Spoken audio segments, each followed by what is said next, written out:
You are being educators. ఇక డాక్టర్సే చెప్తారు ఎక్కువ మంది ఇది డయాబెటీస్ క్యూర్ కాదు అనేసి. నేను ఓపెన్గా చెప్తాను. అంటే పూర్తిగా డ్యామేజ్ అయినప్పుడు కంట్రోల్ చేయడం కష్టమవుతుంది. పూర్తిగా డ్యామేజ్ అయిన వాళ్ళకి కాదు నేను చెప్తా ఉండేది. కొద్దిగా ఇప్పుడు ఒక 80-90% వరకును మనం రివర్స్ చేయొచ్చు. 100% ఇప్పుడు ప్యాంక్రియాస్ లేదు, లివర్ డ్యామేజ్ అయ్యింది, అది అన్నీ డ్యామేజ్ అయిపోయింది, అది ఇంకేముండదు అనే వాళ్ళకి ఇప్పుడు మనం అది I have my own limits అని ఒక చిన్న డౌట్ ఏంటంటే ప్లీజ్, బ్రెయిన్కి ఉన్న బ్లడ్లో ఉండే షుగర్కి డైరెక్ట్ లింక్ ఎక్కడ ఉంది సార్? ఎలా ఉంది, ఎలా అవుతుంది దీనికి? ఇప్పుడు మన శరీరంలో వచ్చేసి ఈ మామూలుగా పిరమిడ్ గురించి చెప్దాం ఫస్ట్. ఇది దీనికి పిరమిడ్ బేస్. రైట్. ఇది ఇడనాడి, పింగళ నాడి, సుషుమ్న నాడి, sympathetic, parasympathetic, autonomous system, medical system ప్రకారం. ఓకే. పిరమిడ్లు మీరు ఎక్కడన్నా ఎతకాల్సిన పని లేదు, మీ శరీరంలోనే ఉంది. ఇడనాడి, పింగళ నాడి, సుషుమ్న నాడి, గంగా, యమున, సరస్వతి అనేసి మన ముక్కే కరెక్టే కదా pyramid. It is shape of pyramid. ఎక్కడెక్కడన్నా ఎతుకుతారు. మన సైన్స్, మన వేదాల ప్రకారము మనలో ఉండే శక్తి ఏమనేసి మనం అర్థం చేసుకోవాలి. ఇప్పుడు మీరు అడిగినారు బ్లడ్ ప్లస్ బ్రెయిన్ యాక్టివిటీస్ ఏమనేసి. హైపోథాలమస్, పిట్యూటరీ, అడ్రినలిన్, ఈ మూడు వచ్చేసి హెచ్పిఏ యాక్సిస్ అని చెప్పి చెప్తారు. ఈ మూటి వల్ల మన హార్ట్ రేట్ పెరుగుతాండది. హార్ట్ రేట్ పెరిగిన వెంటనే ఏమవుతాండది? హార్ట్ రేట్ వేరియేషన్, హెచ్ఆర్వి అని చెప్పి చెప్తారు. దాంతోపాటు మన లివర్ మీద అది ప్రెజర్ వస్తుంది.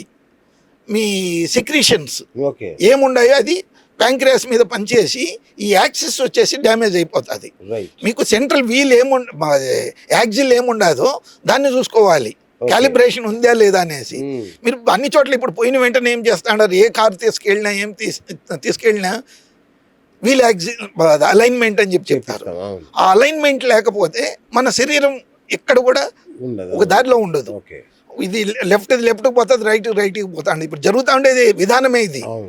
మనకు అర్థం కాకుండా మన ఇంజనీరింగ్ లోపల ఉండే ఒక అద్భుతమైన ఇన్నర్ ఇంజనీరింగ్. మామూలుగా ఇంజనీరింగ్ అన్ని వెంటనే ఏమవుతాండాము, మనకు తెలిసిన సివిల్, మెకానికల్ ఇవే. మనలో ఉండే హ్యూమన్ ఇంజనీరింగ్ ఏముండదు, ఆ ఇన్నర్ ఇంజనీరింగ్ లో ఏమేం తప్పులు జరుగుతాయి, ఈ తప్పులను మనం ఎట్లా కరెక్ట్ చేసుకోవాలి అనేది స్టార్ట్ అయ్యేది ప్రాణాయామం నుంచి.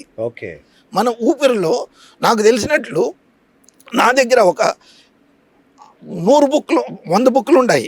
ఆ 100లో ఖచ్చితంగా ప్రాణాయామ దీపిక, ప్రాణ విద్య, ప్రాణాయామ, ప్రాణశక్తి, శివ సంహిత, శివ చింతామణి, ఇలాంటి అపురూపమైన పుస్తకాలు నేను చదివిననేసి ధైర్యంగా నేను చెప్పగలను.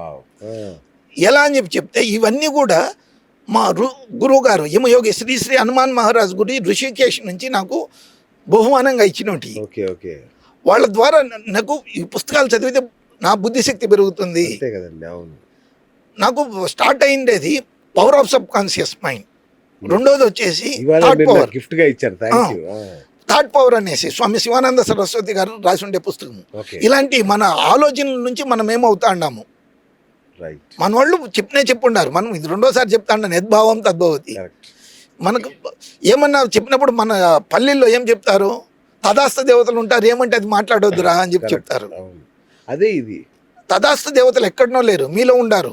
మీరు ఏ విషయం అయినా కానీ ఒక 100 సార్లు నాకేమో అవుతుంది అనేసి మీరు తలుచుకుంటా ఉన్నప్పుడు అది ఏమో ఒకటి చెడ్డదే జరుగుతుంది. నాకేం కాదు. కొద్దిసేపు ముందుగా కూడా మీరు అడిగినారు, మీరు ఇట్లా 62 years అయినా కానీ ఎనర్జెటిక్గా ఉన్నారు. అదేం లేదు, ఉదయాన్నే లేచిన వెంటనే మినిమం 30 minutes యోగా చేస్తాను. నాకు నా షెడ్యూల్ చూసుకొని చేసుకుంటాను. ప్రాణాయామాలు, యోగా, శీర్షాసనం, ఏదైతే అవసరమో ఒక్కొక్క రోజు ఒక్కొక్కటి హఠ యోగా చేస్తాను. దీంతోపాటు మన అవసరమేమి, మనం ఎలా జీవించగాలి, ఆహారం ఏమి తీసుకోవాలి. ఆహారం వచ్చేసి సాయంకాలము మీరు పొద్దు గుంగిపోయిన తర్వాత తీసుకోకూడదు. Our food should be always within 6 o'clock.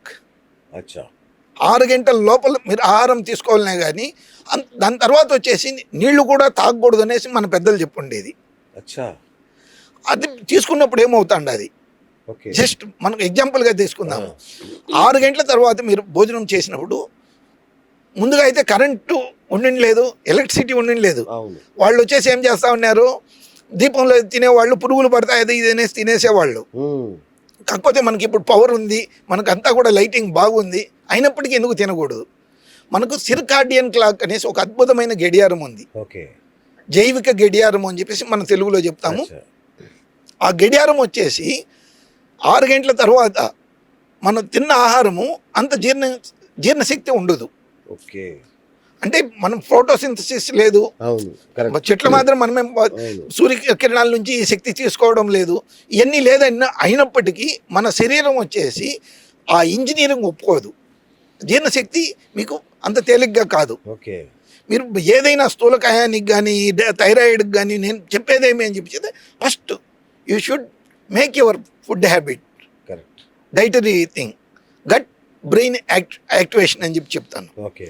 ఆ యాక్టివేషన్లో ఉండేటి గట్ వచ్చేసి మన జీర్ణశక్తి, మన పేగులు, ఆ పేగులు వచ్చేసి చాలా బలంగా ఉండాలి. హెచ్ పైలోరియా అనేసి ఐబిఎస్ పేషెంట్, నా దగ్గర ఒక ఐబిఎస్ పేషెంట్ మహారాష్ట్ర, అతను నోటి నుంచి గుద భాగం వరకు ఏదే విధమైన అన్నం తినడానికి అసలు ఛాన్స్ లేదు అని చెప్పినారు. అదేమి అతను వరల్డ్ వైడ్గా తిరిగినాడు, ప్రపంచాద్యంతంగా ఐబిఎస్కు ట్రీట్మెంట్ లేదు, ఇంక అన్ని భాగాలు మీకు చెడిపోయినాయి, మీ పేగులంతా కూడా ఏమన్నా గెంజితో బతికిన రోజులు అనేసి వితిన్ 30 days భోంచేసి మామూలు భోంచేసినాడు. 90 days ఆల్కహాల్ తీసుకున్నాడు నాకు చెప్పకుండా. ఎందువల్లంటే చూడాలా నేను, నా పేగులు సరిపోయినాయా లేదా, నాకేం కాలేదు సార్. నేను అతనికి 90 days ట్రీట్మెంట్ అని చెప్పినాను. 180 days నువ్వు పత్యం ఉండాలి, ఆల్కహాల్ కారం ఎక్కువ తీసుకోకూడదు. ఓకే. తీసుకున్నాడు, ఇప్పుడు బాగుండాడు. అతను టెస్టిమోనియల్ కావాలంటే ఎవరికైనా పంపించవచ్చు ధైర్యంగా, ధారాళంగా. అతను పూర్తి టెస్టిమోనియల్స్ ఉన్నాయి. ఇలాగ థైరాయిడ్కి ట్రీట్మెంట్ లేదు, సచ్చేంత వరకు థైరోనార్మ్ తీసుకోవాలా. ఆ సచ్చే వరకు అని చెప్పేసి ఆ పదం చెప్తారు కదా, అప్పుడు చంపుతా అన్నారు డాక్టర్లు. నేను ఒక డాక్టర్గా కొన్ని చోట్ల బాధపడతాను. ఏమేం చెప్తే ఒక మీటింగ్లో చెప్పినాను సార్, ఏమనేసి మీరు ఎక్కడ కూడా సస్తారు అని చెప్పేసి ఆ పదం ఉపయోగించొద్దు దయచేసి. అందరూ మనవాళ్లే, మనం వాళ్ళకి ఏం చేయొచ్చు, సహాయం చేయగలరా చేయండి, లేదు వదిలేయండి. మీరు సచ్చేంత వరకు తీసుకోవాలని చెప్పేసి ల్యాబ్ రిపోర్ట్కి పోయిన వెంటనే ఏం చెప్తారు, ఇది అయ్యో ఇంత ఎక్కువగా ఉండదు అని చెప్పేసి ల్యాబ్ వాళ్ళు. తొందరగా పోయి డాక్టర్ చూపించండి. ఆ డాక్టర్ ఏం చెప్తారు, మీరు ఇమ్మీడియట్గా దీన్ని ఏదో ఒకటి అడ్మిట్ కావాలా, లేకపోతే ఈ మందులు తినాలా అని చెప్పేసి. ఆ మందుల వల్ల ఏం లాభం ఉంది అనేసి వాళ్ళకి తెలిసినా వాళ్ళు ఎందుకు తప్పు చేస్తా అన్నారు. ఇది నేను చాలా మీటింగ్లోనూ చెప్పుండాను, ప్రతి చోటను నా వాట్సాప్ వీడియోస్లో ఏదాన్ని అయినా కానీ నేను చెప్పేది ఇంతేనే. Okay. We are telling that. ఇప్పుడు